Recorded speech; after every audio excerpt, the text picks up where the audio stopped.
2-3 సార్లు వాష్ చేసేసుకున్నాను. ఇంక దీన్ని ఇప్పుడు ఇవన్నీ ప్రాసెస్ చేసేసుకుందాం. ఇవన్నీ వేసేసి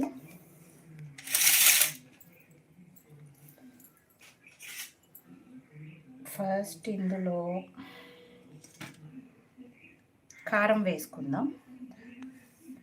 మన టేస్ట్కి సరిపడా కారం వేసుకుందాం. కొంచెం స్పైసీగా ఉంటేనే మనకి ఇలాంటి ఫ్రైస్ బాగుంటాయి.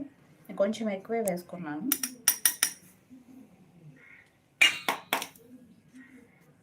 ఇప్పుడు సాల్ట్ ఇది మాత్రం చూసి వేసుకుందాం, సరిపోకపోతే మళ్ళీ వేసుకోవచ్చు.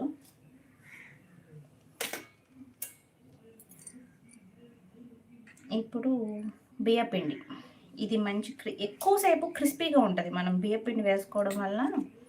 ఈ కార్న్ ఫ్లోరు మైదా ఇవి వేస్తే ఏంటంటే అప్పటికప్పుడు వేడి మీద తింటే మాత్రమే క్రిస్పీగా ఉంటాయి. ఈ బియ్యపిండి వేసుకోవడం వల్ల మనకి చాలా ఎక్కువసేపు క్రిస్పీగా ఉంటాయి. నేను మ్యాక్సిమం బియ్యపిండి ఎక్కువ ప్రిఫర్ చేస్తాను.